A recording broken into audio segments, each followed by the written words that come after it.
Okay,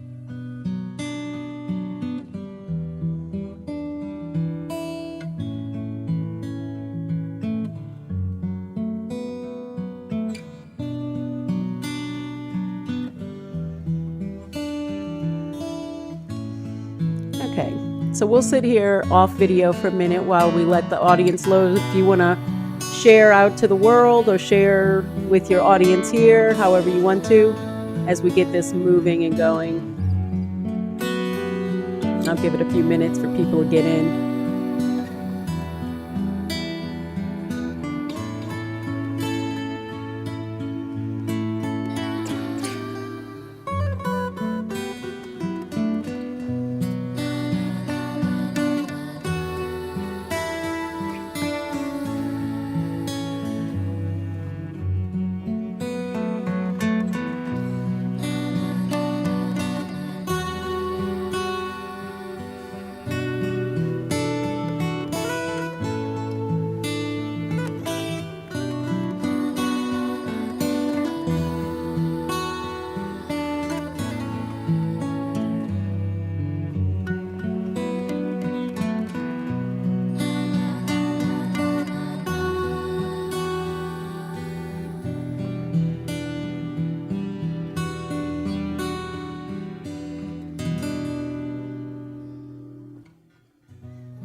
Hello. While you guys are loading in, I'm setting things up here to get ready to get started. I'm going to give it about 1 more minute, and I'm sharing it out to the world here.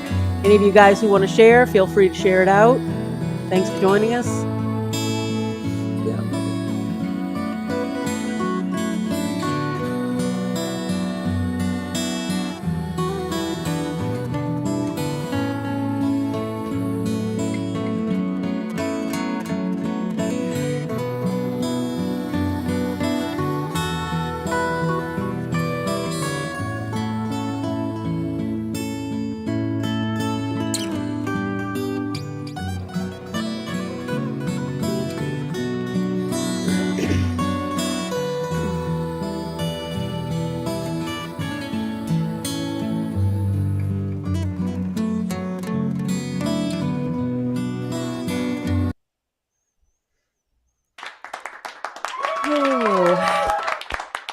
Hello, everyone. I honestly cannot wait till WaitBot gets an update. It's rough. Okay.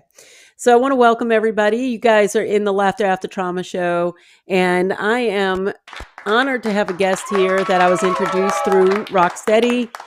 His name is Drew Gelder, and we are going to be talking all about how he has found his laughter after trauma. But before we get started, I want to welcome everybody that's here right now. We got Rocksteady, Trinity, Deborah, Kevin, Daniela, and then, of course, myself and Drew and the famous WaitBot. Gotta love it. So we're not going to take long. I'm going to invite Drew right up to a video as soon as I go through a short introduction. First, I want to introduce what Laughter After Trauma is about. This show is all about finding your laughter after trauma. We're focusing on Mental Health Awareness Month, and I am putting the emphasis on men this month because I do feel like sometimes it's a little bit harder for guys to share. And I think that with the awareness that is going on now, it is important for all of us, especially those who were stuck in stereotypes, who were told to kind of suppress that and buck up, man up, don't cry, all of those things, to be able to talk about their healing journeys. So my name is Deanna. I'm a speaker, educator, entertainer, and a coach. And what I love to do is bring light and lightness to these heavy topics of trauma. I'm a thriver after IPV, which is intimate partner violence, or formerly known as domestic violence. We're making a shift here in our terminology. And my journey has led me to find beauty and laughter in healing. And I believe that all of us can be self-healers. We can learn. We all have the power within us to do what we need to do to make those changes that we want and to live the life that we want, live our life of our dreams and live it by design.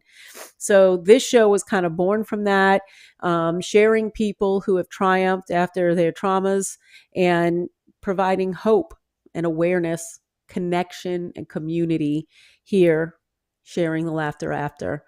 So I'm going to invite Drew on up here to video. If I can do this smoothly, we'll see. We were in the green room and everything was working. So let's just, all right, perfect. And I like it. He's landscape, all special. And I'm managing to not be glitchy tonight so far. I'm simulcasting to YouTube Live. I don't ever pay attention to it. I know I should probably have somebody watching my YouTube channel, but I don't. And I'm going to introduce Drew real quick. I'm going to just give a short blurb about you, Drew. I'm going to talk you up for a second, and then we're going to get into your story. So a little bit of background on Drew is, and I just got this straight off of his media kit. So this part is no secret, and then we're going to get into his story. I'm not going to give a lot of it away, but he has had a pretty interesting journey, and part of his journey kind of led him to be involved in shootings, bicycle gangs, motor bicycle gangs, right? I might be saying that wrong. I might be really downplaying it when I say bicycle, motorbike gangs. Okay.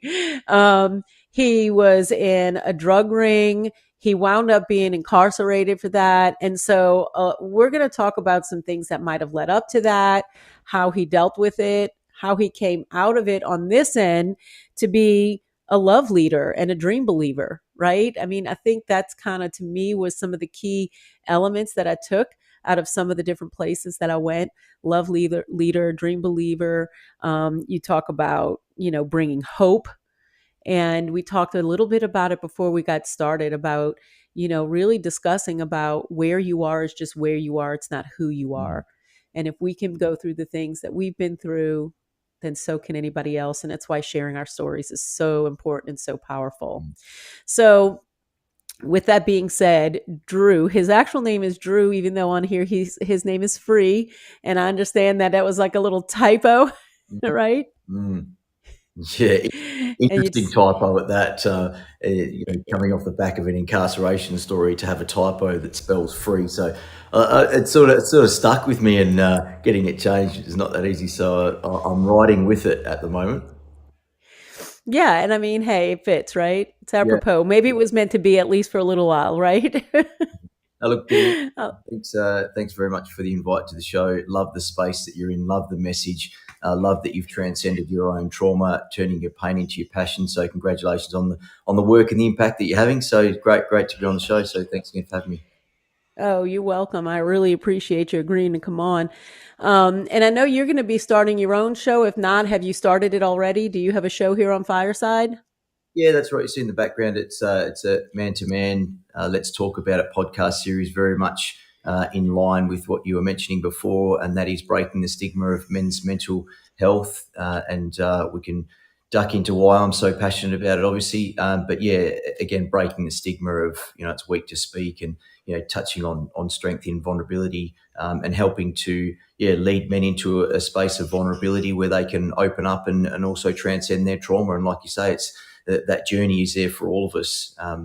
And again, we'll become the product of our past environment. And there's a lack of information to show us how we transcend that and how we actually embrace it and become a better version of ourselves because of it. So I'm sure we're going to go through all of that. So yeah, really getting into it with you. Yeah, we are. But real quick though, so the show that you have here, is it a regular show? Like, is it a certain time? Welcome, Yeah, Stephanie. it will be. I've done some pretty amazing interviews with some really brilliant and beautiful people that will be released here. Yes, the podcast is yet to be formally released and announced, but stand by for that one. Okay, good. So we have something to look forward to. So I'm glad we're getting to this a little bit ahead of your show. People will get a taste of what they can look forward to. And then we'll remind them, maybe once you get your show going, you can come back and share a little bit about your show and how your show is going, and people can really get to know the days, the times, and stuff like that. So that's exciting. Okay. Okay. So before we get into the nitty gritty of it, I want to just in a light, fun way, and I do this with pretty much all my guests because I like to do this to get to know people. It's a this or that question, right? Sure. And so, um, are you a book reader? Yeah, I have read a number of books. Yes. Okay. So, um, would you rather read the book, physical book, or are you an audio person? Audio, only Audio. because of time constraints. Only because what? Time constraints. Right? You can do the audiobooks while you're working out. You can do audiobooks while you're driving. Multitask. I like that too. Although I always wind up having the actual book as well. Okay, let's do one more. Coffee or tea? Oh, hands down, coffee. Me too. Hands down. My kidneys don't even like tea. All right, cool. All right. It just gives us an idea. We're coffee people, audio people. All right, good. We're in the right place. I bet we have a lot of people in common here. Okay, so with that it being said, I want to start in by just commending first about reading just a little bit about your journey. I heard the podcast that you were on with Rocksteady, so I do know a little bit of that story. I didn't catch the whole thing, but I caught a lot of it. Um, and just saying how inspiring it is for you to have gone through the journey that you're about to share with us and come out on the other side so willing and open and ready to serve and help others come through their journeys too. And I think you have a unique position to be able to help a specific audience of people, probably mostly men, who have had a rough life and have had suppressed some of that. And, now they're able, because of being able to see you as an example, come through that and share that with you. So I love that. Um, but let's start a little bit before all of that. I would love to learn a little bit about what life was like for you and your family growing up that might have led you to some of the trouble you got into. Yeah, sure, absolutely. And again, open heart, open mind. Transcending uh, the trauma that I did go through is yeah, it's an extremely liberating and beautiful journey, first of all. But yeah, so again, absolutely love being able to share because I'm no longer the product of that environment, and I did become the product of that environment. And I guess just importantly at the front end, as I talk through this, I no longer, it's almost like I feel like it's a different lifetime. And as we transcend even into the later parts of my journey, I've come to terms with that and released myself from that. And so, yeah, absolutely love going there. So as a child, uh, my mum and dad split up when I was fairly young, at the age of 7. So dad walked out of our life back in those days. We're talking early 80s. There was still a lot of support for women, taking control of the children's lives. And we didn't see our dad for a little bit. And then later on down the track, we would spend every second weekend with dad. Unfortunately for me, it wasn't enough of an influence. Growing up, I was certainly seeking that role model and that father figure, and going without had its effects on me. After dad, mum went looking for love in all the wrong places, and she led herself and us into the lives of broken men, alcoholics, men, living out and projecting their trauma. And I guess the most significant one was a fairly long term relationship in terms of mum and her previous relationships. And he was a shearer, big burly guy, alcoholic, very very violent, and we listened to him traumatized my mum in this very small. By this time, we had no money, and times were pretty tough for our family. And so in a tiny house, we heard everything that was going on, and he would beat her, and we listened to her being assaulted both physically and sexually. And unfortunately for me, I was, as an 11-year-old boy, I would listen to this, and in the end, I really was condemning myself because I felt weak, and I didn't have the courage to step in and save my mum. So that had a really profound and lasting effect on me. And it made me very angry. I had a distaste for men, a distrust for men. And as I progressed and grew older, that manifested as anger and the will to want to control other men. And it was through physical violence. So I found that, I wanted to show men that I wasn't this scared little boy that I was hiding behind the bedroom door, listening to my mum be beaten up. And that culminated in me watching my stepfather at the age of 11 out the back window after they had a massive argument. He stormed through the house and progressed through the backyard, and I could see him clearly because he had a street light out in the back street lighting up our backyard. He went into the shed and got a rope, and he hung himself in the backyard. And as an 11-year-old boy, there I am watching him do this. And then I proceeded to cut him down, and between mum and myself, we saved his life. And again, that had a lasting impact, and that manifested for many years in my life as anger and projecting that anger out into the world. So I became the product of my past environment and my past hurt and my past trauma. So I got a question on that specific part, and it has to do with so you were 11, you said? That's correct. And that relationship, did it last a lot longer after that had happened? It lasted a few years after that happened. Yes, they tried to put it back together. Yeah, And so that was one of the longer relationships that you can remember, that your mom was with this person. So moving forward from that, I'm going to come back to this in a minute because I do have some questions about coming to term how you and your mom might have come to terms now. But let's mm. go through this, chronologically, and then we'll kind of interweave some of those questions. So moving forward from there, you let's say a few years down the road and he's out of the picture. How did life continue to progress, because you were getting into your teenage years at that point? Yeah, that's right. When he eventually stepped out of our life, by that stage, my life was already progressing out of control. I was, getting involved in drinking, and back then drugs weren't a big thing, so it was more pot and alcohol. Um, you know, I was struggling to focus. I felt like I didn't fit in anywhere as a kid. I was very, very talented at football and boxing as well.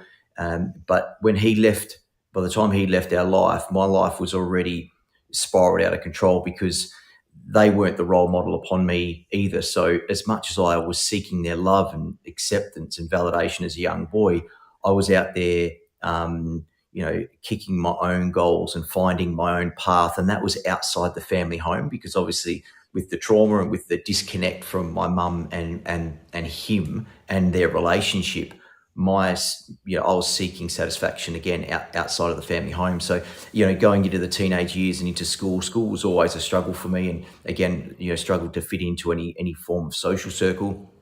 And yeah, just live life. I guess as a bit of a loner trying to fit in, and again, taking that out in terms of drinking, binge drinking, and drug use. So and that was predominant all through my school years until I realised that I'd come to a debt, and I was seeking more.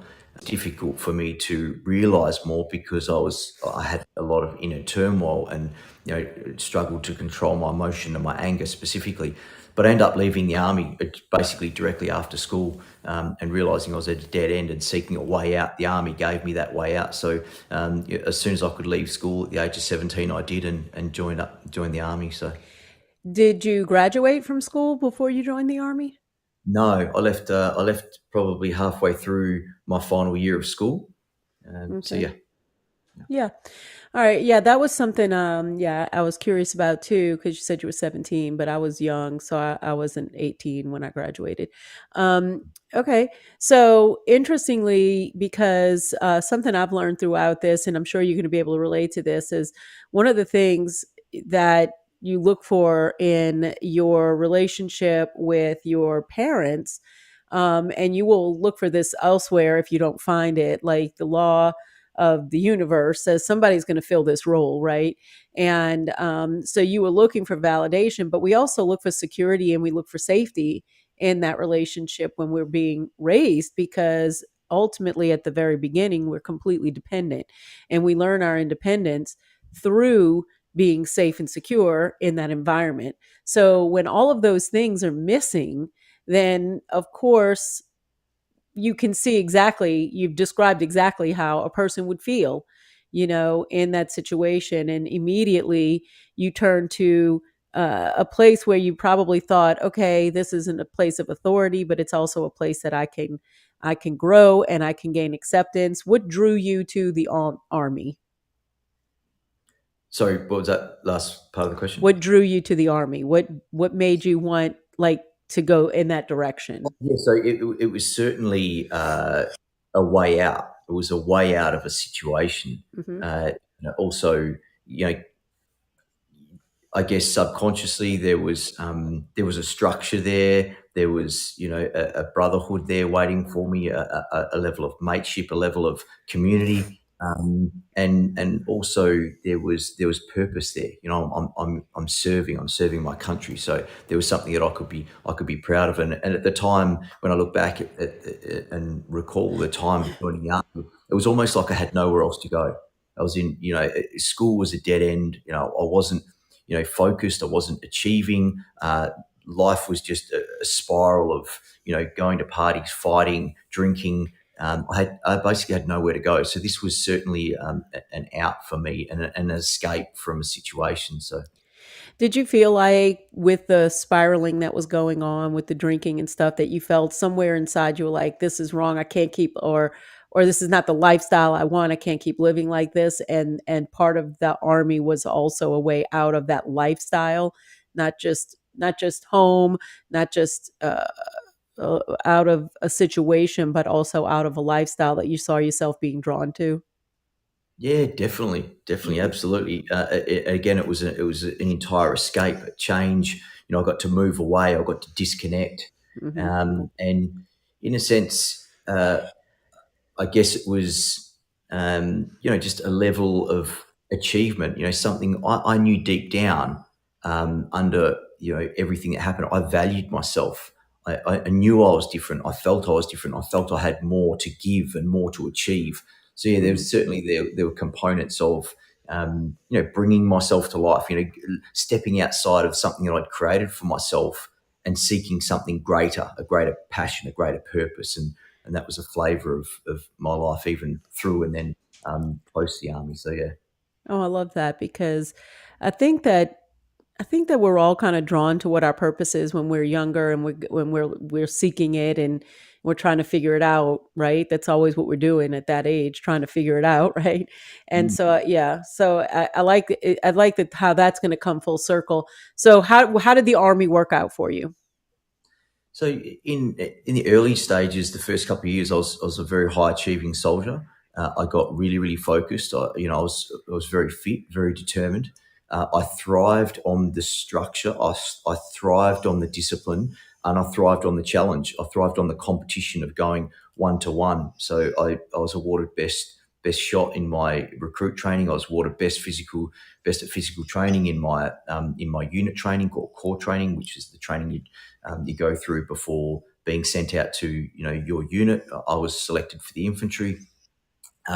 With my demeanour and personality, they just said I was going nowhere else but the infantry. So I served as a soldier, got to my battalion, quickly was selected, in all the top, military representation teams and squads for my battalion. I was, number five, within, I'd been in my battalion for a number of months, and there was a battalion military skills competition, for example. I was number five in 500 soldiers in the first couple of months. So I would Wow. already been identified as a soldier with a lot of potential.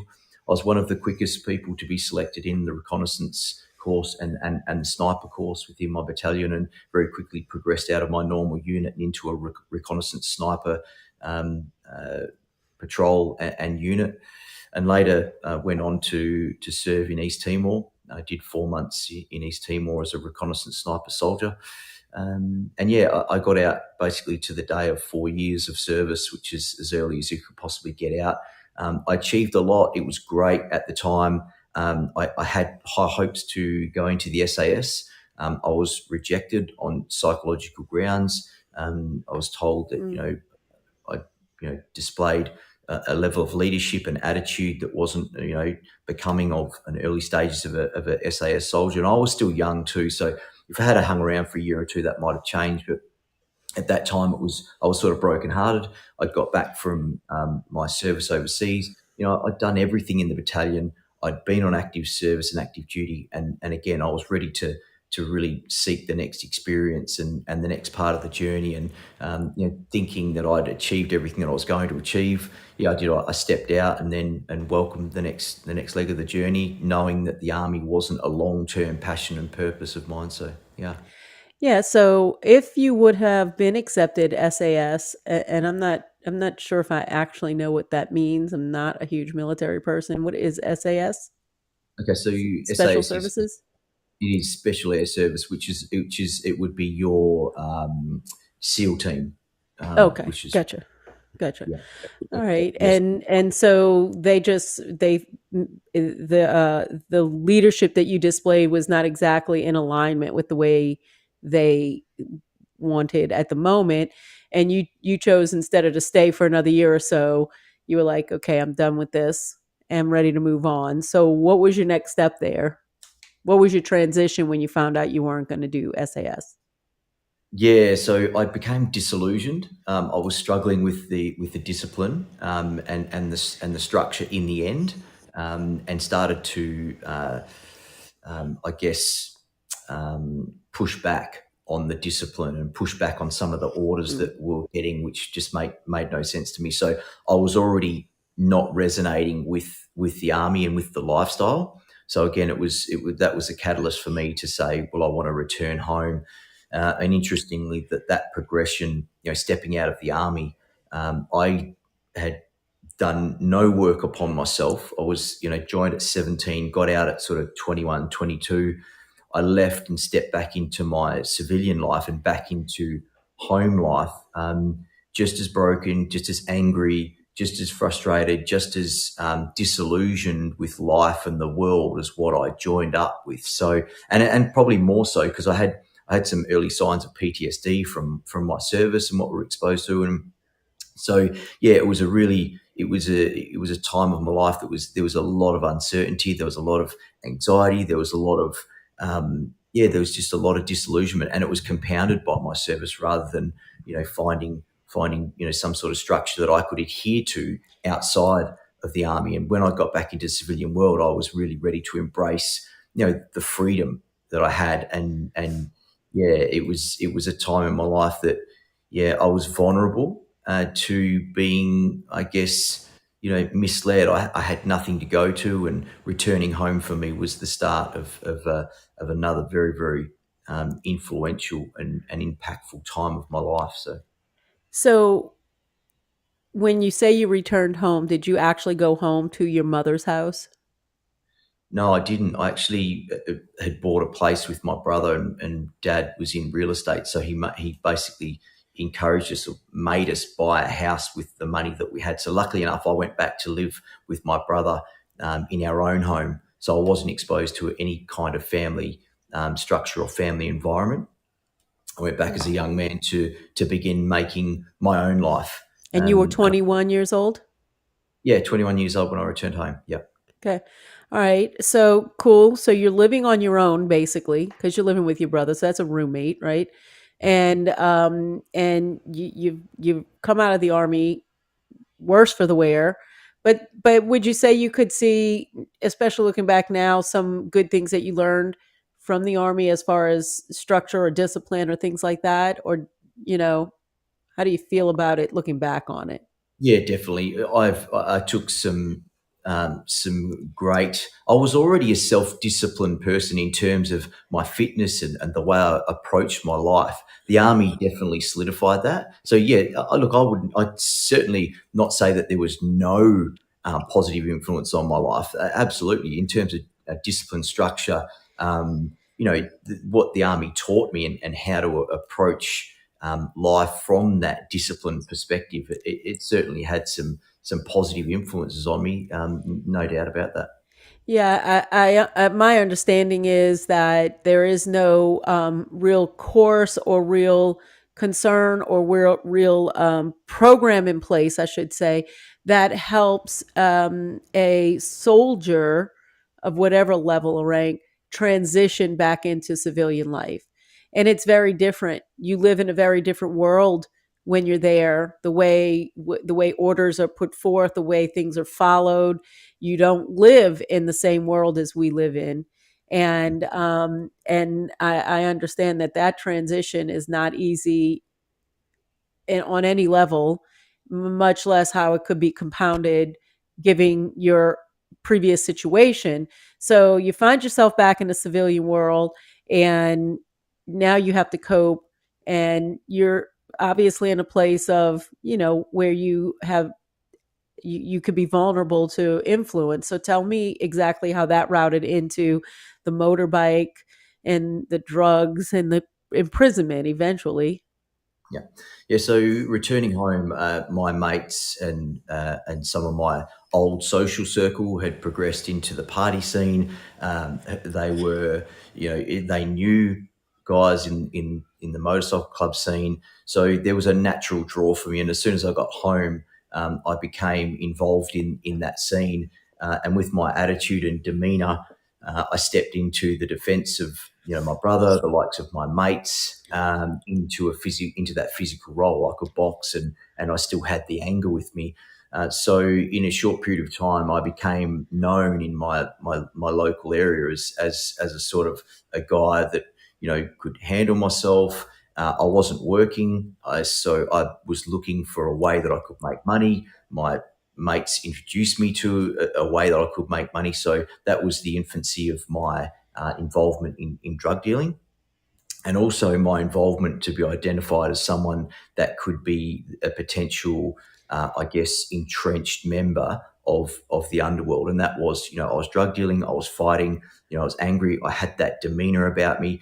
So I quickly entered that space and was sucked in by it. I saw the money, I saw the allure back then, I saw the respect, I saw the brotherhood, I saw the loyalty. What I thought was everything that I could possibly really want as a young, ego-driven man. So that progression was fairly swift for me after the army, and whether I was looking to, for love and acceptance in all those places that I didn't get when I was younger. Obviously, I do feel that there's that component. So yeah, again, very quickly, I became the focus of the local outlaw motorcycle clubs and those underworld figures, and I became friendly with them, became a part of them, and it wasn't too long before I was fairly heavily involved. I became involved in a bikie brawl in a bar, and I was shot twice. Once fairly high up in my chest, and another went through my high up in my trap sort of area through my neck. So I was fairly lucky there. Another one of my mates was shot in the same instance, through his stomach, a little bit lower down, and one of the nightclub patrons was struck with a bullet in the back of her neck. As an innocent bystander, the bullet ricocheted off a cement pillar and struck her.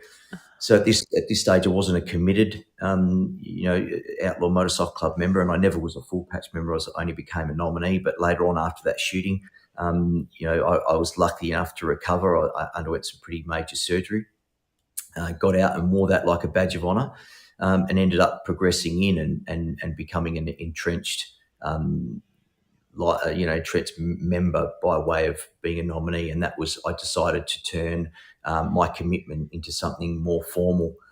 That then led me into an undercover police operation situation where they tried to infiltrate myself and the people that I Mm, was involved with, you know, um, I guess, group, my syndicate. They did that through an undercover police operation, an undercover police operator. They did that successfully, and that resulted in me being arrested at gunpoint and charged with dealing commercial quantities of cocaine. later faced court for that and was was successfully convicted and received a 7-year prison sentence. So my world by that time had come crumbling down around me. So, how old were you when you were arrested?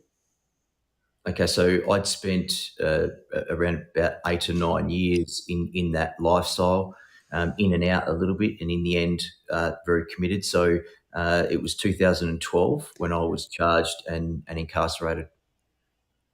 Okay.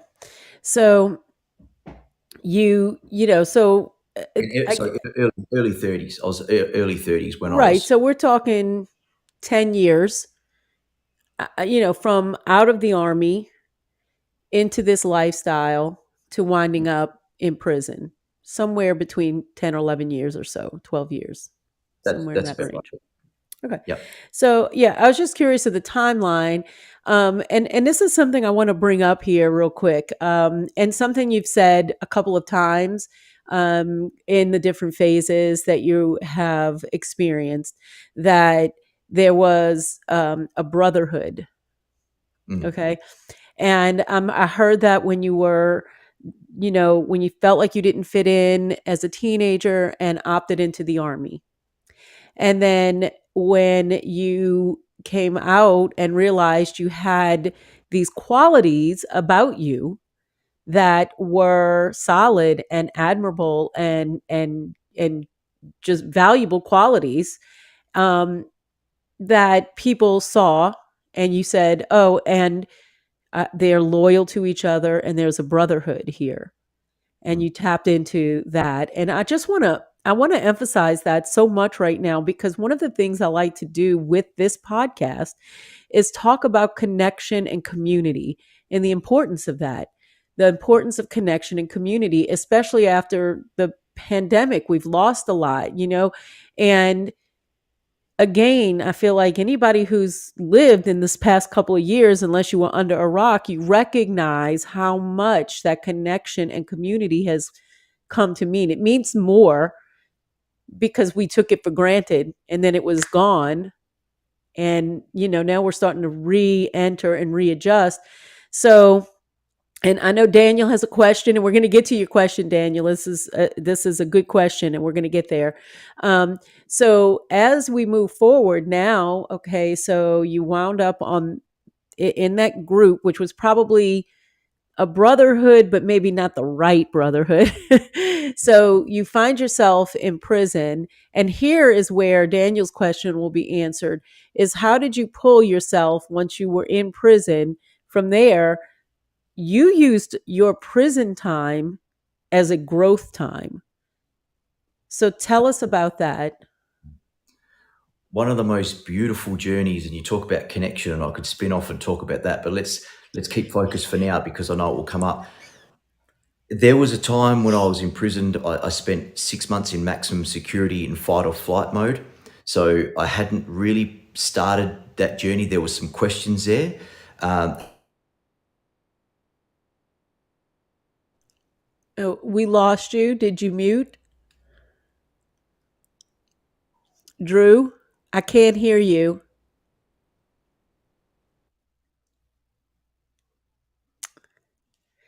Drew, I can't hear you.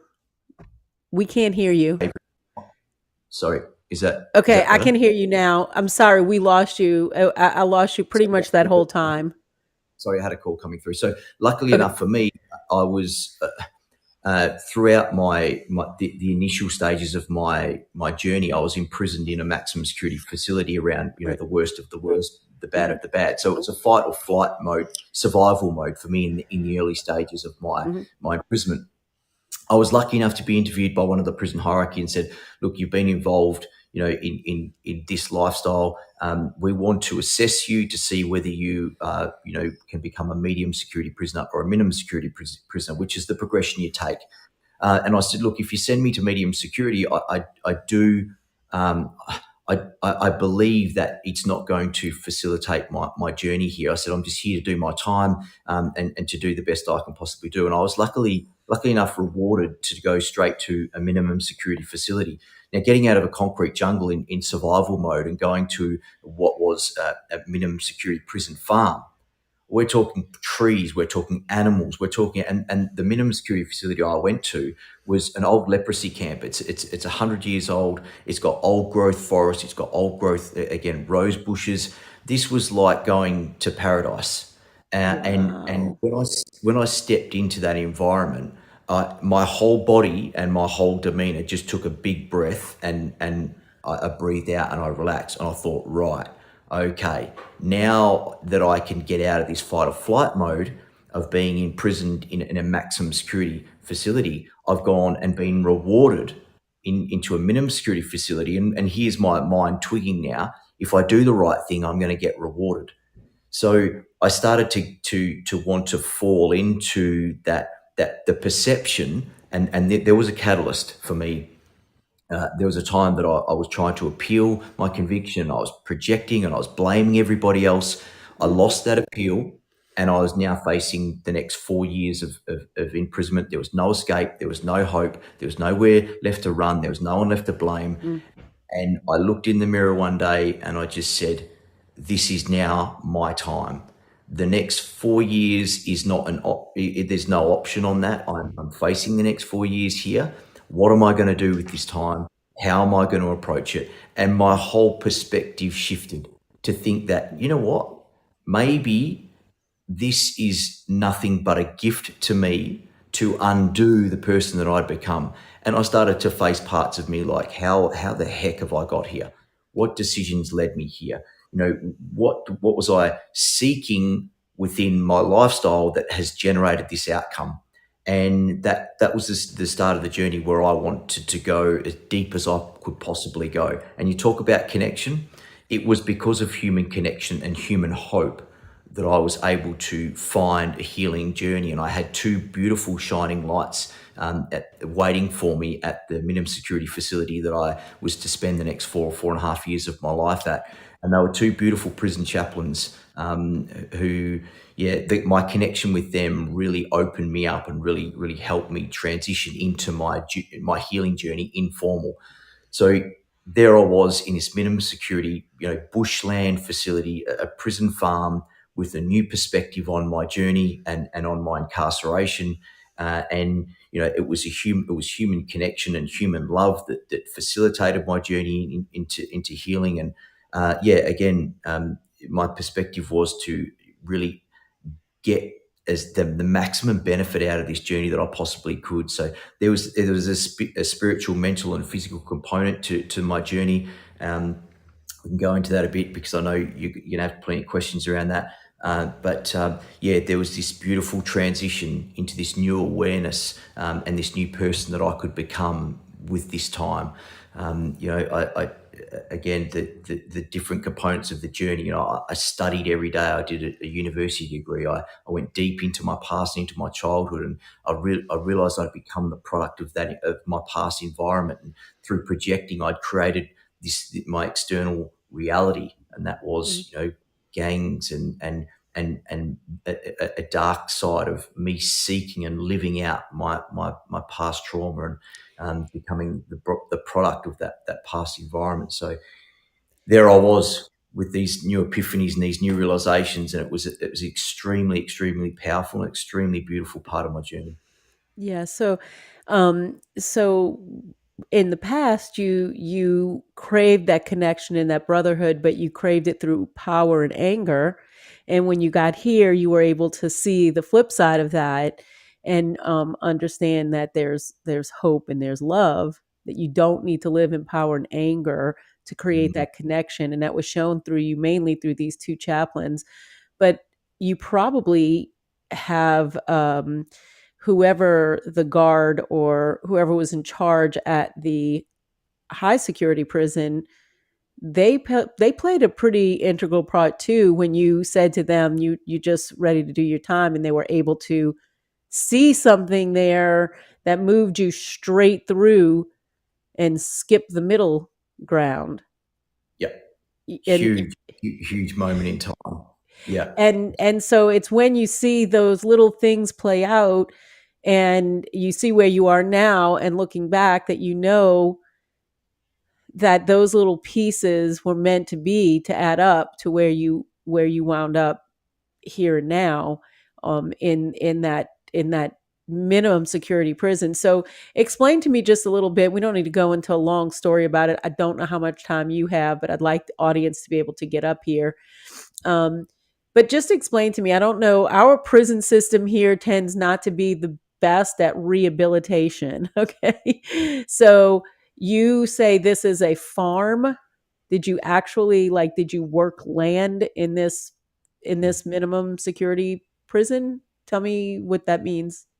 That's absolutely right. So we're Okay. on like three or 400 acres that is government owned. They run sheep, they run cattle, Huh. crops. All these things. Now, there you did, and just quickly, because I know we can get to a deeper place than what we're at, and I'm happy to go there. So, a part of the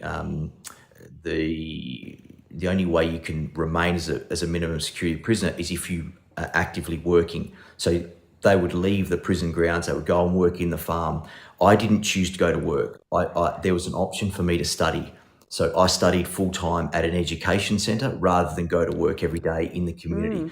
Mm. Was that enticing to step outside every day? Yes, it was. But I knew my work was inside, both inside internally within me, and internally in my study. I'd operated in business before, so yeah, I completed 3 TAFE diplomas and a full university degree, Bachelor of Business in that time. So I was doing my work internally, being facilitated by psychologists and the prison chaplains, and that story of connection. I just want to tell that really quickly because here I Take your was. time.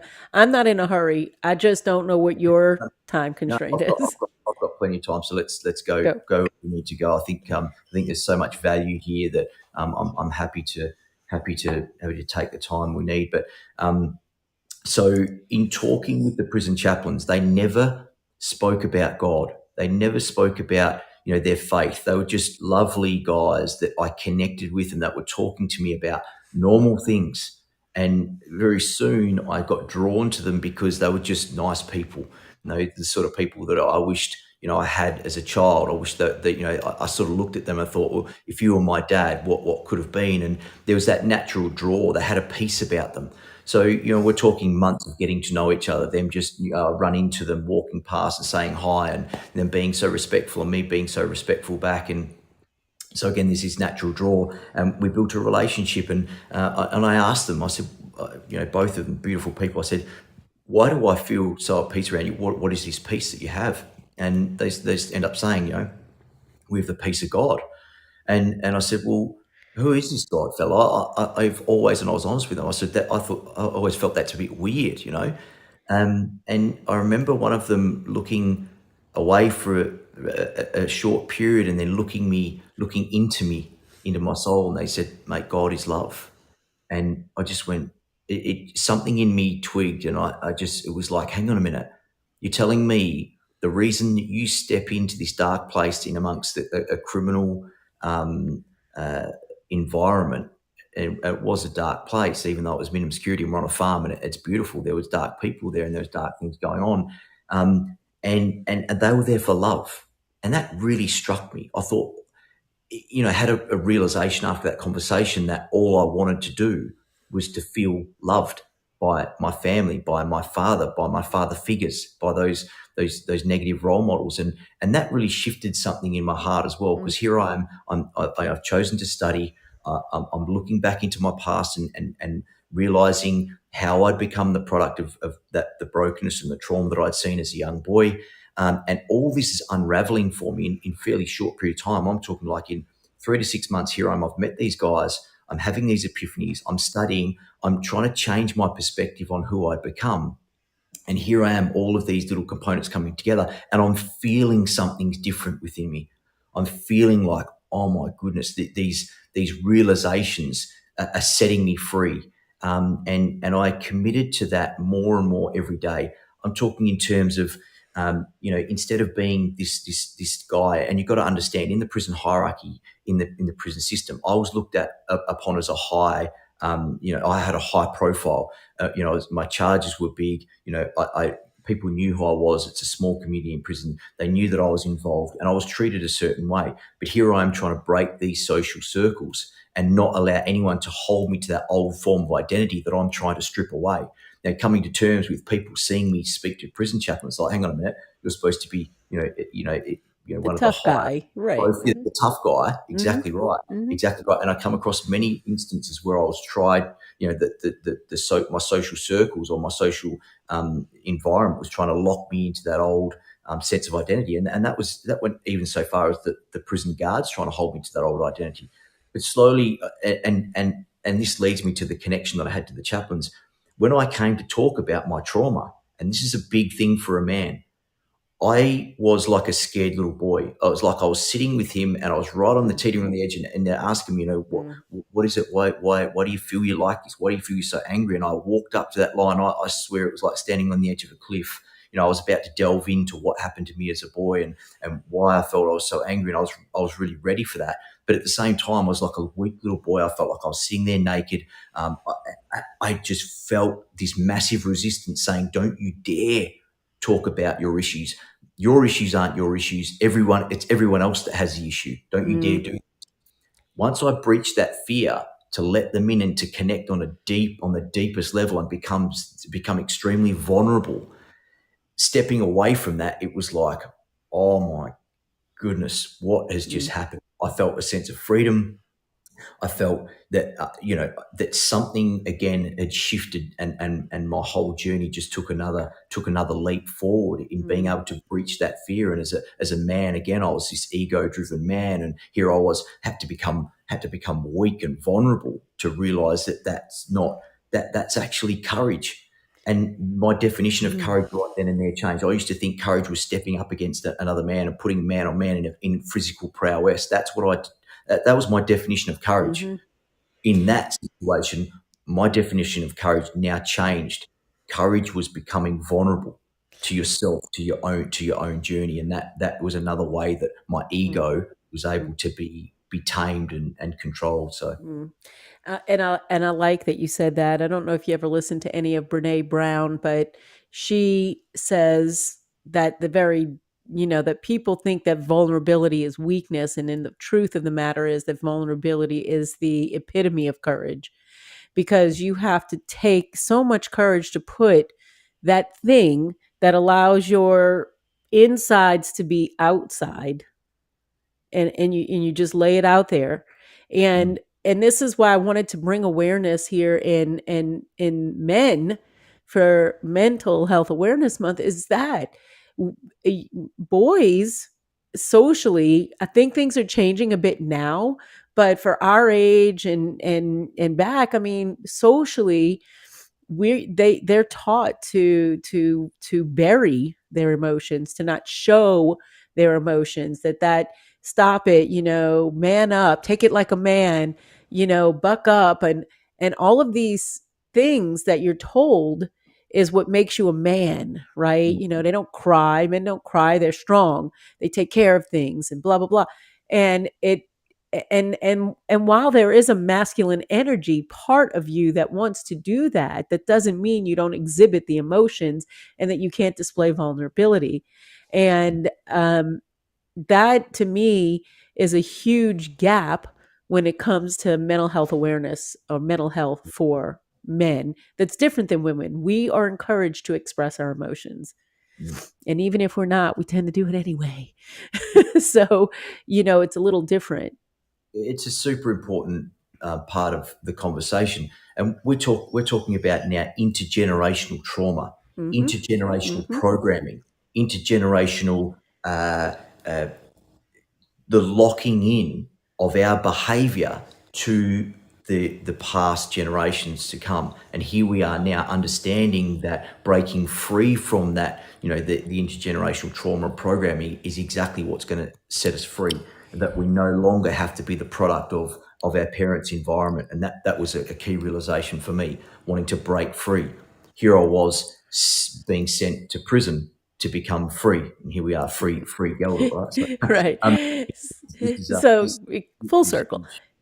Yeah, And then yeah. and then the other part of that is there's another component to this that I think is integral in your case as well, is that when you are raised as a child with acute traumas like you experienced, seeing someone try to kill themselves, seeing and hearing your mom being abused. These are acute traumas that change you as a child. But then also in that dynamic, oftentimes, and I don't know this if this was true for you, but you can tell me, you're told to keep quiet. Don't tell anybody about this. Nobody needs to know your business. And it gives you the sense of shame around a situation when in actuality those people were dealing with their mental health issues and they were Absolutely. suppressing them and hiding them as well. Absolutely. So I'm going to link that conversation to where I got myself in terms of ownership and Yeah, forgiveness, which were two key components of my healing journey. So if we perfect. go back, we're dealing with a father that was very entrenched in his own family business, very, very, old generation. We don't talk about stuff. We just get on with it. I was never told to be quiet. I was just told that we don't talk about that. We just get on with it, and we focus on the next day, and we put a band-aid on it, and as long as you're okay, everything's going to be okay. Mm, Same as on mum's side. Mum unfortunately had some trauma as a child as well. She was carrying that, and she was projecting that into her environment, and in turn we got exposed to that. So there came a point in time, and that was the influence that that generation had upon me at the time as a boy, not being able to process that properly. So that was stored. That was stored trauma in my both in my memory and in my subtle nervous system. And then again, I became the product of that broken environment, which was passed on to me, and began to live that and project that. When I started to realize that I am a young 30-year-old man facing a lengthy term of imprisonment for wronging my society, having the opportunity to come to terms with that, I had nowhere left to run, nowhere left to hide. So as a man, I came to a point where I said, "Now's my time to start owning the fact that I've made these decisions. mm, Not mum, not dad. It's their fault. I was a boy. They made some mistakes, yes. So I wanted to own everything. I wanted to own my mistakes, my journey, and that gave me the ability to start saying, okay, well, if I can own it, and that was a scary point too, to own everything. Look in the mirror, completely open, completely vulnerable, completely humbled, to say this is my, and I don't like swearing, but this is my shit. This mm, is where I've got to deal with what mhm, I've created, and that is, the me becoming the product of my broken environment. That then progressed. If I've got the power to own this, I've got the power to let it go. And that was where the chaplains walked me through a process of forgiveness. And I tell a powerful story very quickly. I was chosen to become a part of a course that the prison chaplains were running called the Sycamore Tree Program. And in that program, victims of crime got to interface with prisoners so the prisoners could understand the impact of their behaviours. And luckily enough for me, I was exposed to a very beautiful old couple who came to prison as a part of this group, and told the story of their son who'd been brutally murdered by a drug addict. He was playing his music too loud. The drug addict came down in his apartment and stabbed him up to 30 times and murdered him. And they were breaking down, crying, telling this story like it happened last year, and this, it was about 15 years ago that had happened to their son. Now they went on to tell the story. One of the most powerful stories I've ever heard was that they lived in condemnation of this man for 15 years.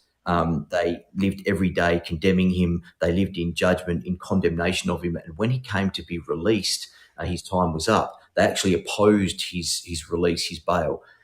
And on the second time, something happened for them, and they were discussing forgiveness with a friend or an external party, and they came to realise that for 15 years they'd been in prison too, by their own mhm, hate, by their own judgment, their own condemnation, and they'd become set free by the forgiving of this particular man. They went into prison, they met with him, they hugged this man, they said, "We forgive you." They said, "We set you free. We want to support you when you come out. We want to know about you. We want to." He'd obviously become, a different person over those years as well. They were set free, and in that moment, I became really excited about this term forgiveness. That I could actually forgive everyone that had ever hurt me, but not just that, but I could forgive myself for the Mhm. mistakes I've Mm. made.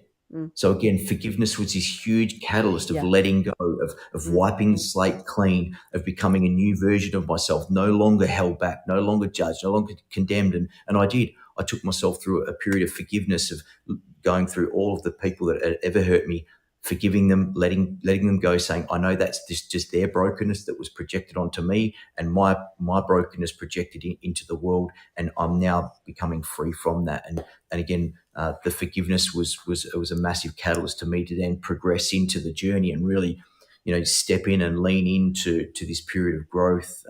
Again, very very beautiful, very very powerful part of my journey.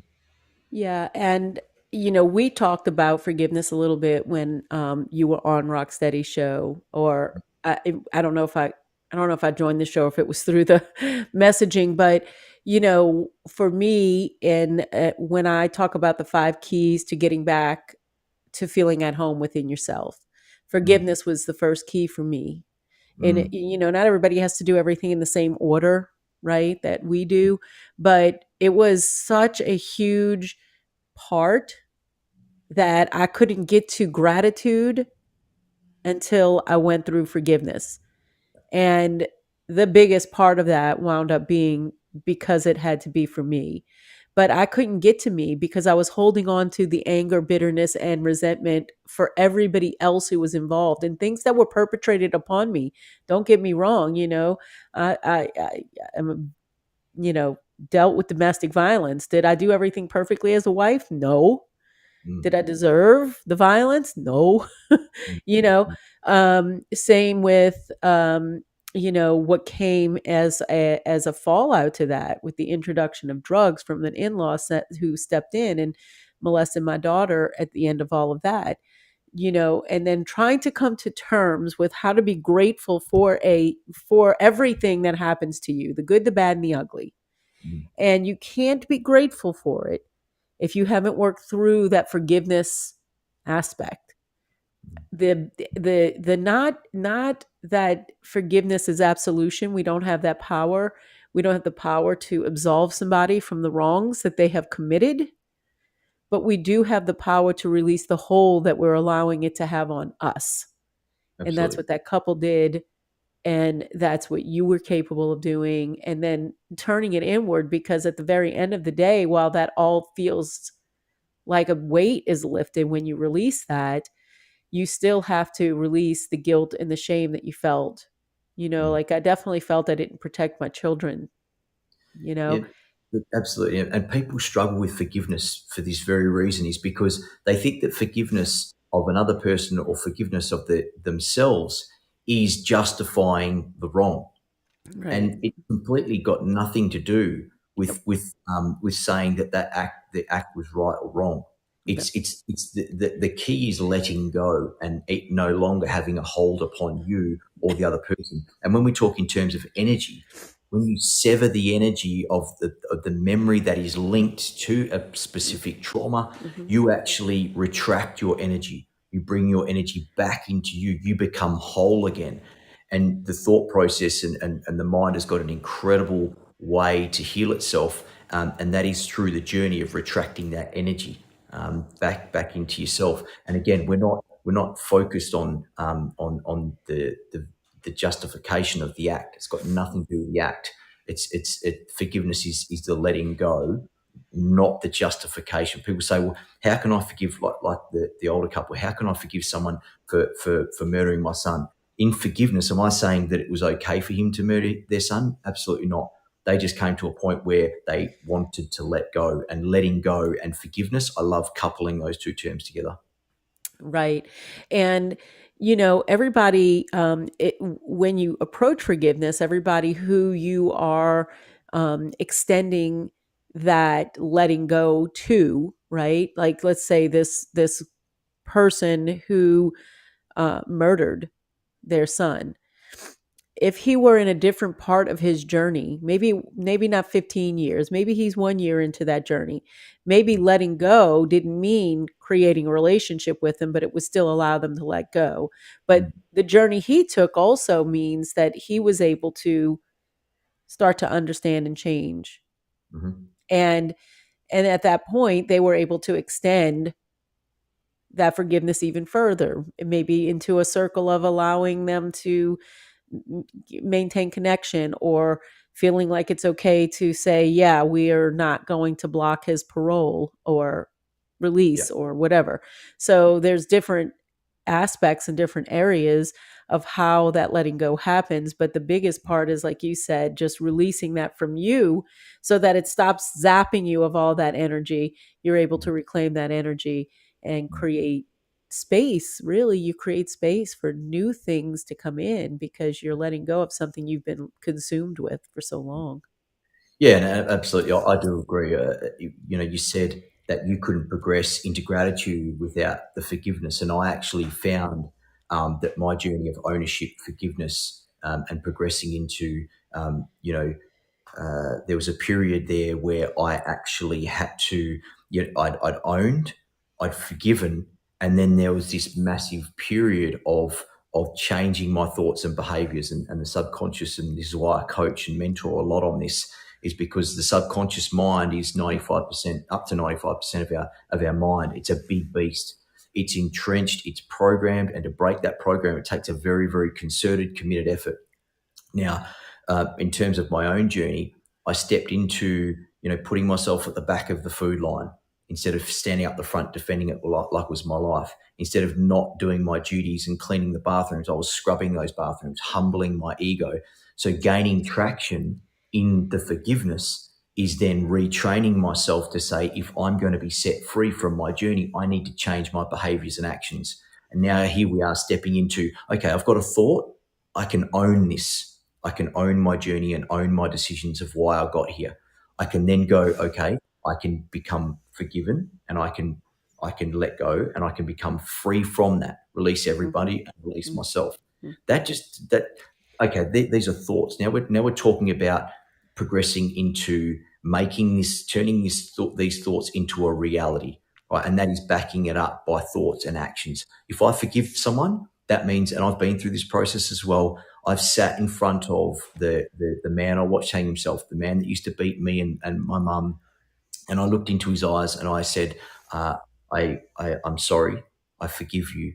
Thank you. I love you, in a men's circle with him.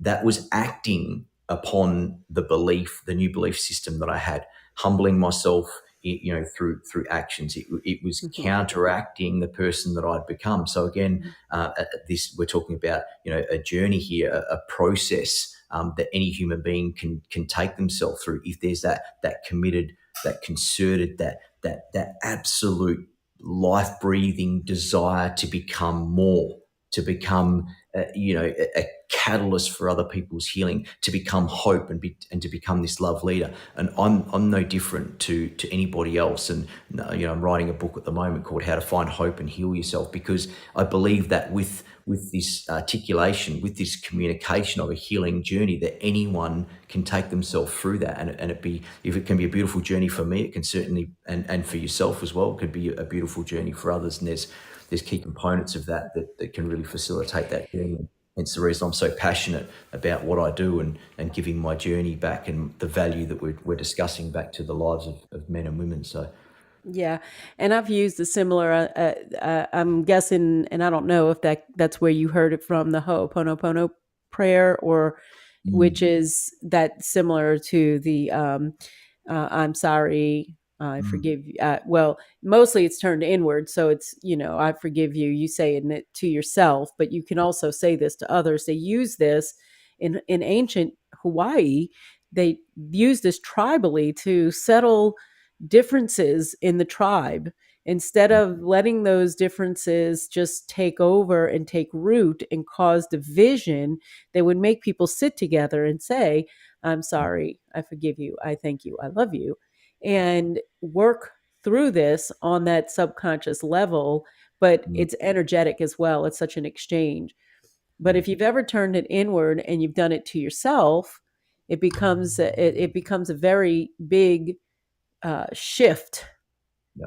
in the way. And all of this, energy work, mindset work, all of this stuff, the law of attraction, working with your subconscious, really understanding how all of it ties together, is I think a period of time that we're going through right now, where people are waking up to understanding that these things actually change not just the outcome of your life or the journey that you're on. They change you. They change you physically. They can change you on a cellular level. It changes everything. Mhm. So Yeah, it's important. Go ahead. no, absolutely. And the interesting component of me progressing, out of my prison journey is that I'd walked this journey that I just outlined without that information. This information, number one, wasn't available to me because I was incarcerated. But number two, it probably, it hadn't progressed as far as what it has in the last 5 years I've been out. So, really interestingly, I'd lived out that journey of how I dealt with my subconscious programming and how I was attaching to the beauty of life and the beauty of my own creation, which I believe we've lost that as well. And I coach this in my energetic alignment course. We come back to the fundamental blueprint of life that is perfection. And if you look at somatics and how it arranges matter, so frequency has an impact on matter, and it's proven. It's not Mm-hmm, spiritual anymore. This is science, mm-hmm. right? So, Yep. in terms of just how a human being can use these components to understand our own divinity. Each one of us is a unique and marvelous and wondrous and beautiful creation.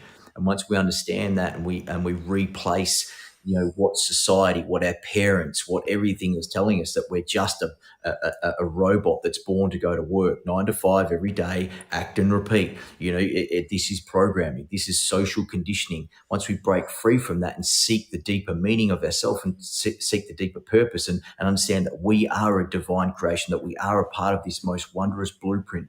I mean, have a look at this universe. It's infinite. So once as a human being, we connect to that in a deeper sense. And once we've progressed through ownership and forgiveness and letting go and healing and new thoughts, action, behaviors, we start to tap into the limitless capability of the human consciousness and the human mind, and how much in control of ourselves we really are. We can't really control too much on the outside, as much as I'd like to think that I've got the ability to heal the world, and I'm going to give it a damn good crack this side of eternity, I can tell you. But yeah, it's when we start owning our own journey and realizing our own limitless potential that we can start that ripple effect into the wider community, into a wider circle. So again, it's a very, very beautiful journey. And the truth of it is, we're spiritual beings in physical bodies, and the impact that you have when you set off on this type of mission, this purpose driven journey, it it stays after you're gone. So whatever happens after you're gone, the part that you impacted here remains, because it's in the people that you impact. And so you're moving through life and you're saying, I'm going to try to save the world. But the truth is, the ripple effect of what you're doing is going to spread. And so it might not be today, and it might not be 10 years, and it might not be in your physical lifetime, but it Oh, keeps going. exactly right. We are not just changing ourselves; we're replacing the intergenerational programming. We're breaking that cycle. That's Exactly. that's that's another a key part of ownership. We're owning the fact that we are breaking, passing that on to our kids, and then their kids, their kids. So there's a huge part of ownership here, and in terms of our understanding and our awareness and our consciousness raising to a point that we know we can impact, and we know we can change that and rewrite that. I feel incredibly privileged and incredibly blessed to have got to where I've got in this lifetime, and now to be able to communicate that and articulate that from a place of vulnerability, and authenticity, and facilitate this next level of change. Yeah. And again, in terms of working with people and human connection, and facilitating that, and connecting to what I'm most passionate and purposeful about. Because when I look back, I can and I know that I don't want to, I can't say 100% for everyone. I know this, that if an individual, and I'd love to know if this was the same for you. When I look back on my journey, I remembered clearly times where I've sat there in a really, really highly, highly stressful position, whether it be with the club or as a young boy when I was in trouble. And I would be thinking, what is going on here? Why am I being exposed to this? What is this experience? Later on down the track, when the epiphany finally clicked, is that I'm not acting in alignment with my greatest passion and my purpose, which was to give my healing journey back to the lives of others through my connecting to my authentic journey. I just went, I now know very, very clearly why everything's happened to me. And it hasn't been for a negative outcome. It's been for a positive. It's being used for my good. And I've termed it, nothing happens to us, everything happens for us. And that's a shift in perception. That's a shift in perspective. And it's massive. And any human being's got the capability to change that perception that everything that's happened to them has happened for them, and change that and use it for something that's good, and use it for a positive influence, use it to pass it on in the light, to step out of the darkness and into the light. And we've all got a passion, we've all got a purpose here in this life, and I believe it's our obligation, our responsibility to seek that. Yeah, and I love that because I think that the saying that floats around that everything happens for a reason is mistaken and Mm, misconstrued sometimes. But when you switch it to things are happening for you, not to mm, you, that's not the same thing. Some people tried to put that God is behind the evil things that happen to you sometimes, and it's not necessarily true. But the fact of the matter is that it doesn't matter what happens, and this is why I say you got to have gratitude for everything, no matter what it is, good, bad, or ugly, because whether you caused it, somebody else caused it, or more than likely it's a combination of the two. mm. Whatever the case may be, find the thing that is teaching you, because what's happening in life is you're being tested by fire. That's the only way that you come through to be able to shine, right? Like a diamond, right? That's the only way you come through. If you've never been tested, you've never been challenged, you've never taken a risk, then you're not really living Yep. in this realm. And so by doing those things, yeah, it's that when things fall out from that, it Mm. happens for you because you choose how to assimilate that, and then you move from it. And so that's how it happens for you. We can learn from everything, we can find gratitude in everything because we can grow from all of those experiences. It's key, and you're absolutely right. You know, gold and diamonds are refined in great heat and under great stress, under great pressure. And in that analogy, so are we as humans, and our journey into and whichever way you want to look at it. And I try to stand away from using a God word, right? Because God, people get attached to religious beliefs, and my understanding and our understanding, our awareness of God is always going to be different. And there's a lot of resistance to that. So, in terms of what I feel, in terms of the energy that keeps us alive, and the energy, everything is just energy. There's nothing but, there's no such thing Agreed. as matter. It's all energy made up in Hmm. different forms, right? Hmm. Hmm. So, as we come to these realizations, now whether you progress through your journey of enlightenment, whether you've chosen enlightenment, or choose to grow your conscious awareness, whether you choose more knowledge and turn that knowledge into wisdom, it's different for each one of us. But I feel that there is. A journey in this lifetime, whether you become awakened or not, in terms of understanding, your journey or what's happened to you, whether all of the trauma, the past trauma that you've been through, has been as someone that has a lack of self-awareness and is not able to connect on a deeper level to your journey. That's all meant to happen. You were not supposed to be realizing that there was a different path for you. That path was the only path for you. And looked upon in that perspective, you then release the control of the victim mindset. Why did this happen to me? Or woe Right. was me. I condemn him. I condemn myself. We're starting to break free from that and connect to the journey of saying, okay, now I'm starting to become more self-aware. Now I'm conscious of the fact that I can gain a different perspective, gain more knowledge, gain more wisdom, and transmute that journey into something that's happened not to me, but for me. And that's Right. very, very powerful in the journey. And we've all got the capability to get there. Then we start to unravel the real journey, the real purpose, the real human part of our soul journey, and that is seeking the love of both ourselves and the connection to our external environment. That really releases the freedom for me into that life, into the real journey in essence, and just how far we can go as a human to raise our consciousness, to feel the oneness of what we're a part of, the wondrous nature of what we're a part of, rather than be living a life trapped inside this prison that we carry around. There can be an incredible release of passion and purpose and love and experience. And we'll find, and I've found naturally, that increasing my consciousness and my self-awareness and gaining more knowledge and turning into wisdom, that those I don't attract that level of brokenness in other people. I don't will it. I don't vibe on that level anymore. I'm completely transformed. I'm a new creation. So I'm seeing by healing my internal environment and by loving me, by loving everything that's happened for me to Mm, create this new person, is that I'm not going to recreate. I'm not going through that karmic cycle of more brokenness, more anger, more violence, more of the same cycle. I'm actually releasing, in essence, my truest and my most real journey, and welcoming the things that were meant for me in this life, and that weren't meant for me. And that cyclic nature of suffering is saying, are you getting it yet? right. Do I have to put you through this again to say, hey, this is meant to awaken you? This is meant, yeah, to happen for you. This is meant to happen for you. Do you get it yet? Are you ready to progress? Are you ready to not choose this again? And again, Right.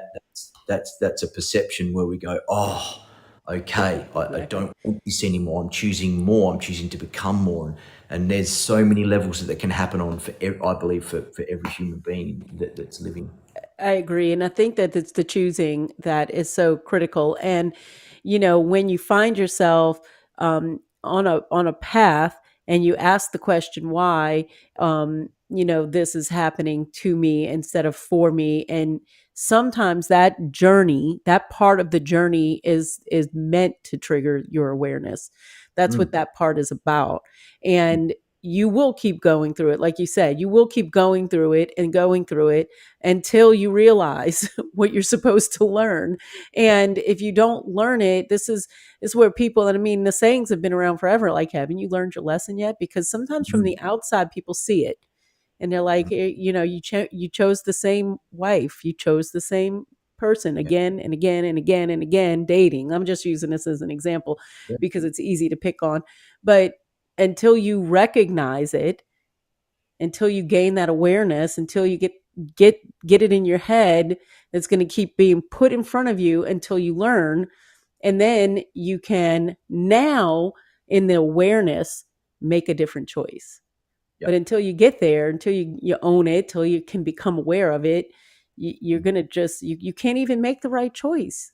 yeah, Like, and that's when you start learning that sometimes you really have to pull back and start taking a look, mm, diving. Do it on purpose, because then you can create a different journey, yeah. as opposed to, I don't know, learning as you go sometimes. And again, we come back to the linear nature, and that's why I'm writing about it and documenting the process of ownership, forgiveness, healing, letting go, all of these things, and progressing. And in the context of your podcast, we're talking about laughter after trauma. Well, you go through that journey, and all of a sudden you become free to love you, free to love other people. That brings back life. That brings back being able to laugh again, to be able to connect to the beauty of who I am and the beauty of my surroundings and the beauty of people, and then facilitate that journey both within in our inner. I call it the universe is just you inverse. You inverse is your own universe, which creates your external universe. And I we like are that. nothing but the universe being blessed with consciousness to observe the beauty of itself, because everything is magnificently beautiful. And sometimes we create things that aren't beautiful, and we need to seek our way back to that. Very, very liberating. But again, when we've done our work, we've put things back in place where they're supposed to be, and we're no longer living as a part of the projection or the conditioning or the programming. We're able to bring that happiness back into our life, and life can never be the same again once you have those realizations. And it can start on a very subtle level, and it's different for each of us, and we've got to respect that uniqueness. And I love meeting people with where they're at, and being able to really feel, not think, feel like heart to heart where people are at, and get people to drop into that heart space, and stop thinking everything's going to be manifested in thought. The heart is a very big energetic center. So yeah, Yeah, again, beautiful component of agreed. this is opening that heart. Agreed. I am going to stop for 1 second and just say, because we got a couple people dropping off, we've been going for a little bit, and I just want to invite anybody in the audience, if you guys want to join us here up on the stage and ask some questions. I see Peter down there, and Krishanda, Rock, Trinity, Kevin still hanging with us, and Peter is a guest on the show. I can't remember if it's next week or not, Peter. So I'm sorry. I don't have my calendar in front of me, but it is this month with mental health awareness. So I might be the last week. Um, but he is, yeah, I think Travis is next month and Peter's the next week, and Peter's the last week. But he'll be up here chatting with us too. But you guys feel free to pop up on the stage and come up and join us in the conversation. We'll probably go for maybe another 5 minutes or so, just to make sure if anybody has any questions. I think we got some comments in here too that I haven't read. Um, oh, Rock is like, I'd love to jump up, but I'm at work. I need to get it together Ross, with what are you the doing? Get back to work. oh, I need to get it together with the Instagram. He showed me how to do it, and it makes sense. But then I gotta get a link and put it in the fortune cookie, and you can't do it till after the show has started. It's a lot of, I don't know, Mm. it's a lot of moving parts. Um, so Daniel was on here. He looks like he dropped off, but he had said, looking back, how did you exit the life to become free to where you're at today? And I told him we'd answer that, and I'm absolutely positive we did. He said it's so sad to hear all the traumas. Peter said, amazing show here. I feel inspired, enlightened, and motivated. So much positive contemplation to be had. So that's cool. Peter's saying next week, so I don't know. I gotta look at the calendar. He's probably right. Um, so if anybody wants to jump up and ask questions, great. We'd love to have you. If not, it's okay. Share this out with your friends, share it out into the universe, get people to come back and watch the replay. It's all good. Um, so, Drew, as we kind of draw to the end here, do you have, let's say, 2 to 3 things that you could just zoom in and say, these are my number one go to ways in which I heal or enlighten or lift myself up, or like I don't care how much you've gone through on your journey, how far you've advanced. We're always growing, and there are days, I know for me, I have days that some days I just go, I just, like, I woke up today and I'm just not feeling it, like, I want to just stay in bed. So what are some things that you use as a tool just to get through those type of times, your key Yeah, sure. items? For me, the most important component of my life and maintaining my energy and maintaining the passion and purpose uh, is the connection to what my truest journey is. That's number one, because if I'm acting in alignment and I'm acting authentically with what my passion and what my purpose is, I feel free. I feel connected. I feel driven, I feel inspired and motivated. And like you say, are there different days where I'm inspired to do different things and or I'm not? Yes, there absolutely is. But maintaining that flow is maintaining the connection to the passion and the purpose. It's just on different levels. Some days I'm really motivated to do a 12-hour day, and other times I'm motivated to do a 2-hour day. I feel free because I've got the choice to do that and act authentically to that. And if I'm having a slower day, it goes back to self-love. What can I do for me that makes me the best version of myself? So that if I'm forced to do something I don't want to do, that I'm doing that from a place of flow, that I'm doing that from a place of forgiveness and humility, and working my way through that. And for me, it all comes down to self-love. If I Mhm. need time for me, I take that, because again, we've been programmed to think that self-care is selfish, and that's it's actually the opposite. By Mhm. taking time for me and understanding me, I can then understand the world better. I can understand my external environment better. So when I come into myself and I say, what do I need? What's motivating me right now to drive me closer to feeling better about what I'm supposed to be doing? What is the resistance? Give that life. Acknowledge it. What am Mhm. I about to project? Why am I not feeling motivated? Why am I having a down day? And give that life. And there's always an answer there. Mhm. And me, one of the most common go-to answers for me is to seek what's happening in my universe first, not what's happening on the external, not what's triggering me, not what the resistance is outside of me. What is the resistance inside of me? And then Mhm. decipher that, and acknowledge the fact that we are spiritual beings having a human existence, and it's okay. Emotion is okay. It's Mhm. when we deny the emotion and we try and maintain an energy which is out of alignment, it's not authentic. When we break that, that will have an impact upon us. So yeah, again, for me, it's bringing myself back into my conscious awareness, feeding myself some self love. It might be some positive affirmations, believe it or not.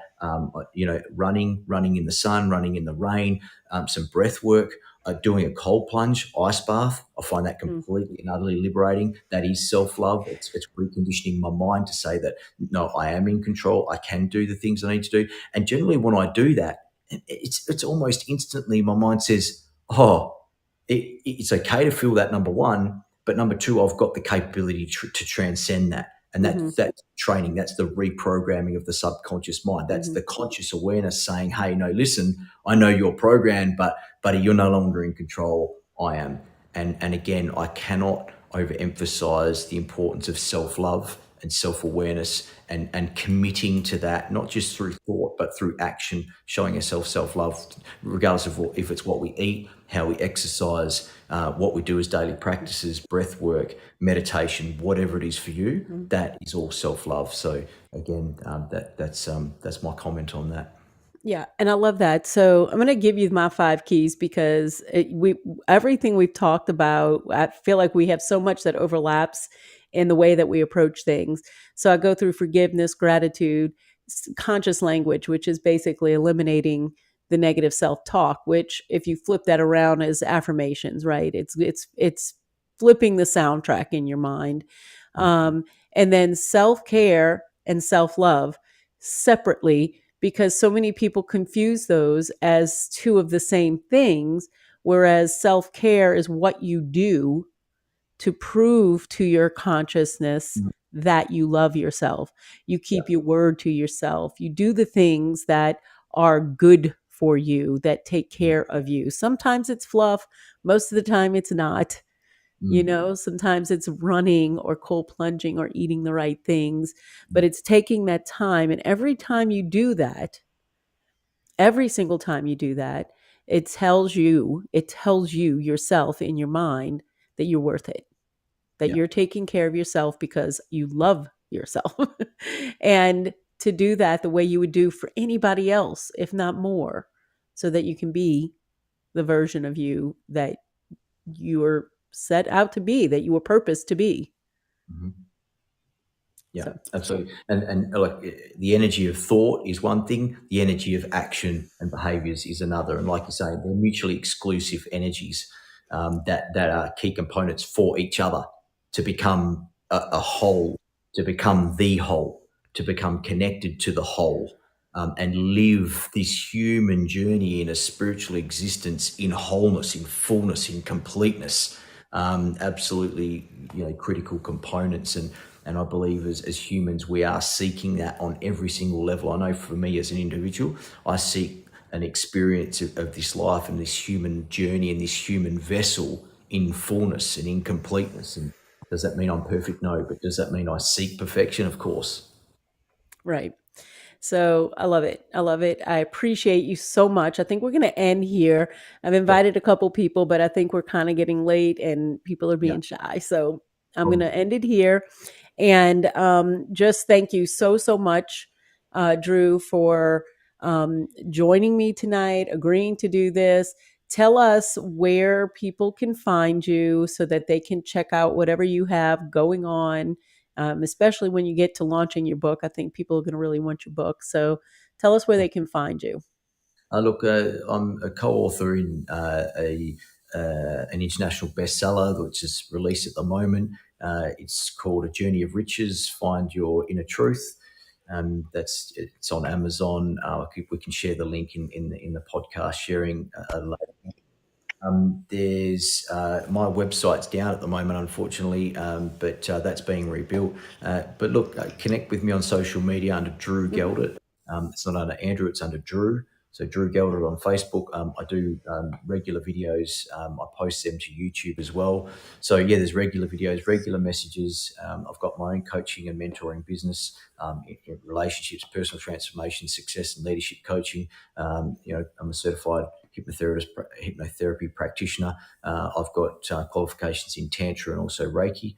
So I provide a holistic healing to my clients in a 3-month program, or one-to-one coaching and group coaching as well. So yeah, love to connect Love with it. everybody and the world, and continuing to take the message to the world. Yeah, perfect. So we'll get all the links together. I'll put those into the description here. This is also up on my YouTube, and I'll go over to the YouTube, get that into the notes over there, tweak that to make sure it's all pretty and nice, and I'll get that out to you guys. And of course, I want to thank you guys for showing up tonight, hanging with us, and joining us for the show. Again, my name is Deanna, and you are in the Laughter After Trauma show. And Thanks very with much, audience, as well, on my behalf, and thanks to you for having me on. So it's always a privilege to be engaged on this level and to have these levels of conversation. So really appreciate it, and love and respect what you're doing also. So all the best with your future endeavors. Oh, thank you so much, Drew. Okay, so as we wrap that up, I like to say to you, I see you. You are beautiful. I do believe that. I do believe that about you, Drew, and I believe that about everybody. Tap into your beauty. You have it. And until next time, shine on, and we'll see you again here on Fireside. Okay. I am going to play some music from my husband so we don't have to listen to Waitbot, but I'm going to take us off a video. And you guys can hang for a second if you want to listen, or you can exit the show. We'll be wrapping it up in just about 15-30 seconds anyway. Thanks again.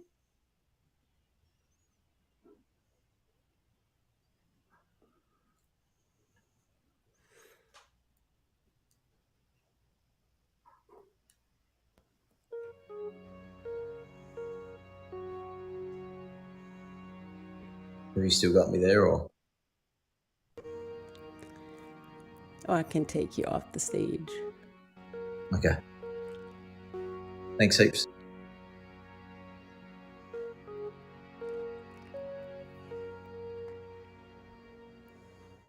Like your lazy eye,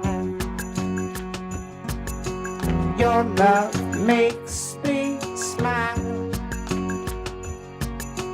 There I be inside, fairy wing disguise. When your life is scary, I'm your huckleberry, never fear. You can find me here.